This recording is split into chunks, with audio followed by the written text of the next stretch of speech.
Justin, Yes, sir. do you have a question?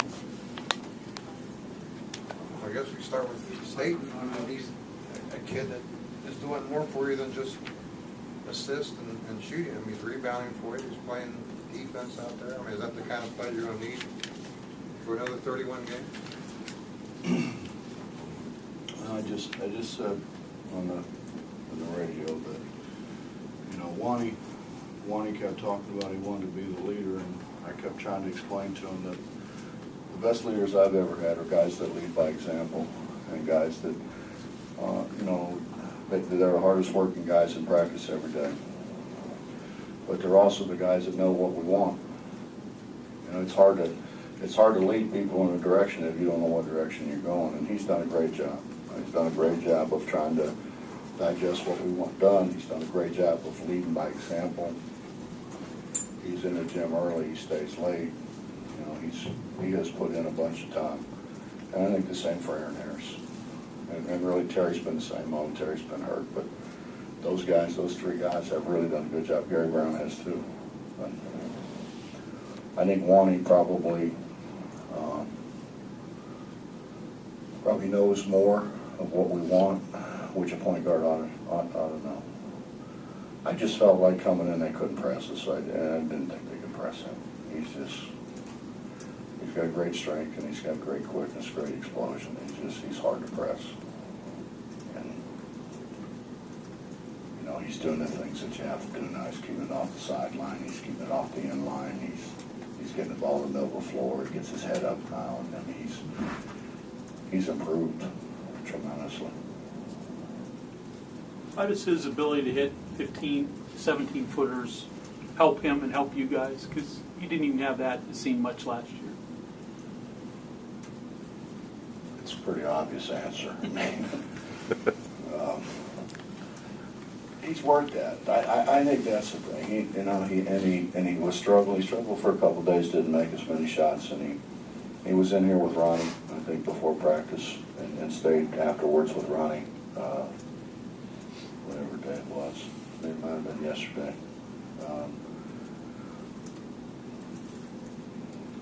He's put the time in. That's, you know, I think when you put the time in,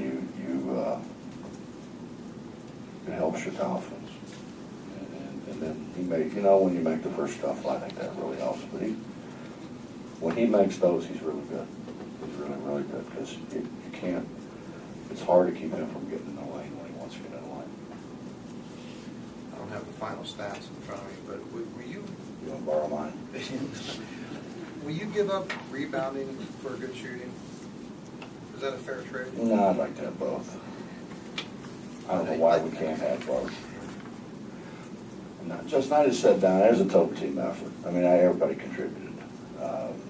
Our guards didn't rebound, our bigs didn't rebound, and we as a staff, and me personally, I did a bad job, because you know, you got so much stuff to get in, and we were, you know, they play so many multiple defenses. They, believe it or not, really have been basically a man-to-man team. And then they came in here and played 1-3-1 and played a 1-1-3 and played it all pretty well. And they really didn't, until the end, didn't press the way they normally press. They didn't diamond press. Their run and jump was, we had them spread that it was hard to run and jump, but they really didn't. It was more kind of a contained deal. And, you know, so there's so much to get ready for, particularly when you got all those freshmen. You're trying to get them, and if not in the right place, get them the hell out of the way. You know, and so we just didn't emphasize it as much as what we have before, and you know, I think when you don't do things well, when you go back and look at your practice schedule, about 100% of the time you didn't practice them, and we just didn't. We kind of let it go, and that's my fault. What the hell is Debo? What is he? Yeah. Freshman. How do you classify him? He's a Frenchman. A Frenchman? And a freshman. Or whatever. For your guy here. I don't know what he is, Bob. You know, we made a conscious effort, as I said, to get some guys who could make some shots, you know, guys that they had to guard, and really I thought he played pretty well for coming off of, what, 3 weeks. He practiced 2 days maybe. I think it was 2 days. Maybe I practiced a day before, I think, the Fairmont deal, so practiced a couple days. I think the biggest thing that all of them are kind of getting to understand is you have to keep playing. He missed a shot that he normally, he would have had his head down and, you know, standing there talking to himself about why it didn't go in. And he makes a great effort to get back and kind of knocks the ball enough that Wani gets it, and Wani made a great play splitting those guys to go score. But that was a great hustle play that he would not have made before. That wouldn't have happened before. He also, I mean, the speed he shows going up and down the court, I mean, he moves fast. Yeah, and I didn't think that ever happened. I mean, it's early on watching him. I think he wants to play. I just, you know, it's kind of, you hope that when they get to where they want to get, they don't get satisfied. But I think he wants more time. Or he wants some time. He hadn't had any, really. They didn't play the last state scrimmage. Does the rotation change when Terry gets back into the mix? Is there a rotation change? I don't know. I mean, Juwan State's going to play a bunch of minutes. He's playing probably too many now, but I have to because Gary's not Gary. And I think when Gary gets back to being Gary, we can maybe get Wani some rest. But, you know, just, you don't know what happened. Nate sprained his ankle again. You know, every time he starts limping, I'm thinking, oh God, you know, because I'm afraid it might be his foot. And he said it wasn't his foot, so it was his ankle. But it's the same ankle. He sprained it about 3 times.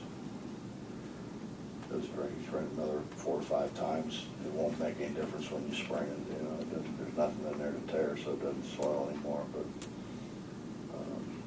he'll do what he's supposed to do. He'll be in there early in the morning.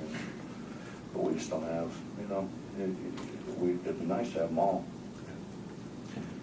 You know, I probably should have got Chase back in the game. It's just, it's, you know, when you sit there and you say, go after the ball, go after the ball, go after the ball, go after the ball, and the ball comes and you bat at it like it's, you know, like you're a student in the stands batting that beach ball around. It's just frustrating. So. Did you play him at all tonight, Terry, or No. you just? No. Did 63 fouls in the last game. I mean, this is like a different world. Better world. And they played zone, which helps. And honestly, we have worked really, really hard, and it kills me to watch all those layups. I mean, it just kills me to watch those layups. But you know, it's either that or foul everybody out, I guess. I just don't understand what all the excitement is about watching layups. I don't get it. You know, apparently that's what they want to see, but I think it's awfully boring watching layups and free throws.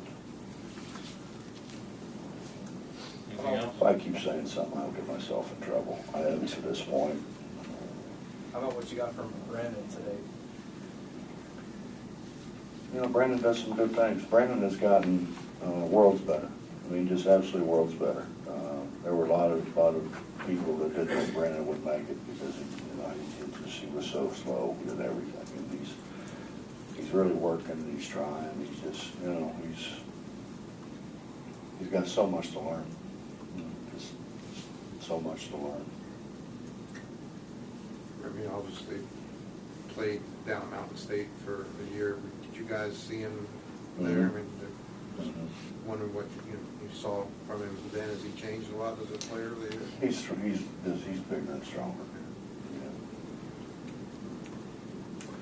He played at Mountain State for Rodney Crawford, who played for me. So he has a little bit of an idea about what we're trying to do.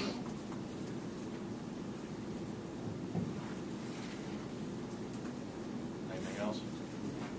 Thanks, Coach. Yep.